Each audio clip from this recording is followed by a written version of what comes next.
არხი გამოიწერეთ მეთქი ბიჭო. მადლობთ.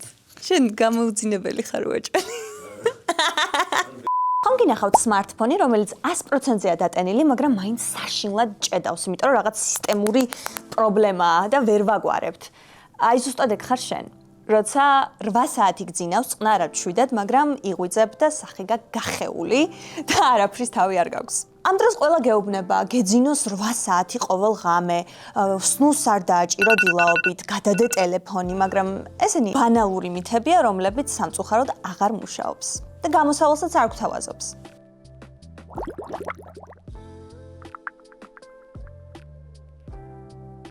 ისევ ტელეფონის მეტაფორა რო გავაგრძელო, რეალურად ბატარიის პროცენტულობა კი არ არის აქ მთავარი, არამედ სისტემური პროგრამული რესტარტი, რომელიც შენ გჭირდება.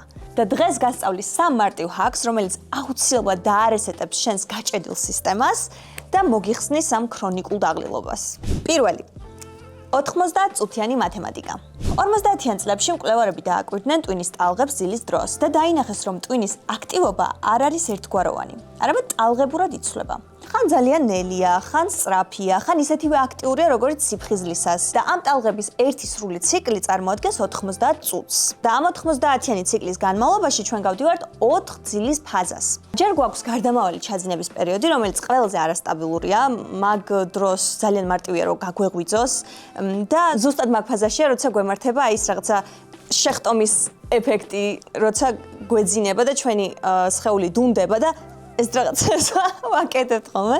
ეგ მაგ პერიოდში ხდება. მერე მოდის მსუბუქი ძილი. ეგ ფაზა რო უფრო მარტივად წარმოიდგინო, არის shutting downs რო აკეთებს კომპიუტერი, აი ეგ ეფექტი რა, აპლიკაციებს თიშავს, რაღაცებს ასრულებს, quitting, ისა. სხეული და ტვინი ბოლომდე ითიშება. მესამე სტადია უკვე ღრმა ძილი. ამ დროს ხდება ქსოვილების განახლება, სხეულის აღდგენა, რეჩარჯი, იმუნიტეტის გაძლიერება. ეს ის პროცესია, როცა Windows-ი updates აკეთებს რა. ამ სტადიაში გაღვიძება არის ყველაზე დიდი საშინელება, რაც შეიძლება მოხდეს, იმიტომ რომ წარმოიდგინე, software updates აკეთებ და კაბელი რო გამოაძრო, აი ეგეთი უცებ ხო ყველაფერი წყალში ჩაგეყრება რა.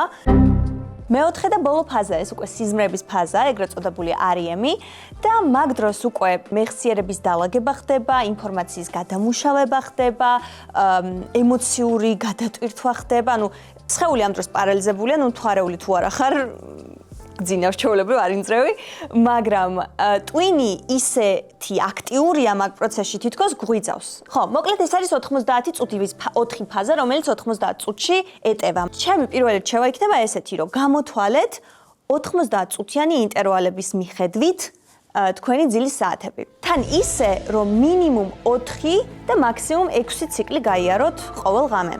ანუ 4-ჯერ 90 ან 6-ჯერ 90. ყველა ვარიანტში ციკლი არ მოიკლო. ანუ შენ როცა იღვიძებ თქვა 6 საათში, შეიძლება ფიზიკურად კარგად იყო და გეყოს ის 6 საათი ძილი, მაგრამ ზუსტად იმ REM ფაზაში, ანუ სიზმრების ფაზაში გაწყვიტა შენ ძილი. და 6 საათი როცა გეძინა, შეიძლება მეორე დღეს ფიზიკურად სავსებით კარგად იყო, სრულიად ჩვეულებრივ იყო, მაგრამ იყო ძალიან გაღიზიანებული, იყო რაღაც ყველაფერზე შფოთვიარე, პატარა რაღაცა პრობლემები შეიძლება ძალიან დრამატულ რეაქციას გამოიწვევდეს შენში და იქნება მოკლედ დრამა queen. დაითვალეთ 90 წუთიანი ციკლები. მეორე, night mode-ის გამორთვა სახის და სინათლის კონტროლით. არაერთხელ მქონია ისეთი შემთხვევები, როცა ისეთი გასავათებული მივსულ ვარ სახლში, რომ არც არაფისთვის მიყურებია, არც მისქროლია ტელეფონი, არაფერი, პირდაპირ მიჭამია და დავწოლილ ვარ დამიძინია რა. გათიშული მეძინა, ხო? მაგრამ მეორე დღეს მაინც ძალიან გამიჭირდა, ანუ ისეთი გრძნობა მქონდა, რომ თითქოს არ მეყო ის 8-9 საათი და მეტი მინდა. ანუ გაღვიძებისას, როცა ჩვენი სხეული ისევ ღამის რეჟიმში რჩება და ვერ ფხიზლდება, ეს იმას ნიშნავს, რომ ჩვენს ორგანიზმში ეს ძილის ჰორმონი, ანუ მელატონინი, ჰორმონია ხო? ვაიმე. მელატონინი არის ისევ ძალიან ჭარბად და სტრესის ჰორმონს ეძახიან, მაგრამ ნუ ამ შემთხვევაში მოდი სიფხიზლის ჰორმონი დავარქვათ. კორტიზოლი კიდე დაბალია. ან საკმარისად სწრაფად არ გამოიყოფა, რომ უცებ გამოფხიზლდე. და ამ night mode-ში ჩარჩენას ქვია ძილის ინერცია. ეს რომ თავიდან ავირიდოთ, რას ვაკეთებთ და ეს რჩევა მომცა ჩემმა მეგობარმა და ძალიან გამომადგა და მაგიტომ მინდა რომ თქვენს გაგიზიაროთ. როგორც კი მაღვიძარა რეკავს, შეიძლება თვალებს ვერ ახელდე, შეიძლება აი გასავათებული იყო, არაფერი არ გინდა, სნუსაც დააჭირო ყველაფერი, მაგრამ აუცილებლად წამოჯექი და ხო შეიძლება თვალები ისო დახუჭული გაქვს რა, მაგრამ ყველა ვარიანტში წამოჯექი და დააძალე შენს თავს, დააძალე შენს აი ამ კუნთებს, რომ გაიღიმო, ძალით გაიღიმო. შეიძლება ძალიან უცნაურად გამოვიყურები და pravი ვინმე რომ ოთახში კარი შემომიღოს, ალბათ იფიქრებს ეს გოგო. იმერ რაღაცა ჩასახდა სული მაშიან რაღაცა არ ვიცი, მაგრამ ყოველ შემთხვევაში არ დაკომპლექსდეთ, გააკეთეთ ეს და დამიჯერეთ. აი ცხოვრება შეგიცვლით. აი მიზეზი თან რატო ხდება ეს? მაგითიც დავინტერესდი ხა ღიმილი უცებ გაფხიზლებს, ანუ რა ხდება? ეს ჩვევა ეყრდნობა სახის უკავშირის ჰიპოთეზას. ანუ როცა სახის კუნთებს ღიმილის პოზიციაში აყენებ, ტვინი იღებს მესიჯს, რომ არიქა რაღაცა პოზიტიური ხდება, ესე იგი უნდა გავიღვიძო. მცირედი, მაგრამ ესე რა ქვია, ეფექტური ჟესტიკულაცია იწვევს იმას, რომ შენს ორგანიზმში ბრახ გამოიყოს ეგრევე ეს სიფხიზლის ჰორმონი კორტიზოლი. მერე რა უნდა გააკეთო? ნახე, მან არ დავასრულოთ, მოდი. მერე უკვე რახან უკვე გაგეხილა თვალები, უკვე აღარ ახარ იმ რაღაცა მაჭლაკუნა პოზიციაში, რომ აი ადგომა არ მინდა და თავი დამანებეთ რაღაცა, არა. ადგები, გადაწევ ფარდებს და მიუშვირებ სახეს სინათლეს. არ არის აუცილებელი მზე მოკაშკაშე იყოს, ან სისარტყელა იყოს ცაზე, ანუ ეგ არ არის აუცილებელი. თავარია სინათლეს მიუშვირო სახე. თუ გაღვიძებისას 30 წუთის განმავლობაში ამ ზიშუქის ეფექტს მიიღებთ, ორგანიზმი აყენებს ბუნებრივ ტაიმერს. იმახსოვრებს შენ რო ეს გააკეთე, გვახსენებს რომ ოკეი, 16 საათი გავიდა, ძილის დროა. მესამე, სოციალურ ჯეტლეგთან გამკლავება.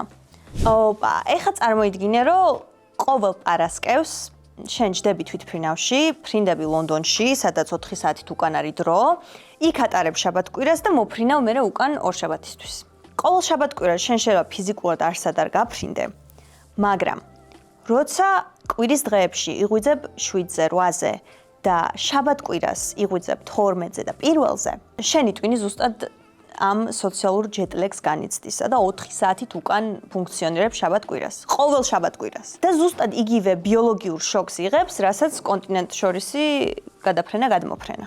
ჩვენი ტვინი და მთლიანად ორგანიზმი არის პროგნოზირებადი მანქანა, რომელსაც უყვარს რუტინა, რომელსაც უყვარს წესრიგი და ზოგადად ჩვევები უყვარს. და კანონზომიერება უყვარს. და შენ როცა 5 დღის განმავლობაში დგები ადრე სამსახურისთვის, სკოლისთვის, უნივერსიტეტისთვის, შენი ტვინი იმ 5 დღის განმავლობაში ეჩვევა, რომ მაგ დროს უნდა გამოყოს კორტიზოლი, მაგ დროს უნდა შეაჩეროს მელატონინი, მაგ დროს გაგაღვიძოს.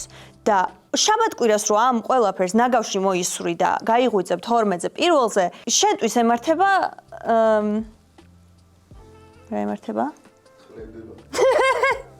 ეს მიჩვეული სისტემა, როცა შაბათს იძულებულია, რომ გაიღვიძოს 12-ზე, 1-ზე, ის რაღაც მიჩვეულია ძველ წესებზე ჯერ კიდე მუშაობს, ავტომატურად, რავი, რვის ნახევარზე ისევ იწყებს კორტიზოლის გამოყოფას, მაგრამ შენ ისევ გძინავს.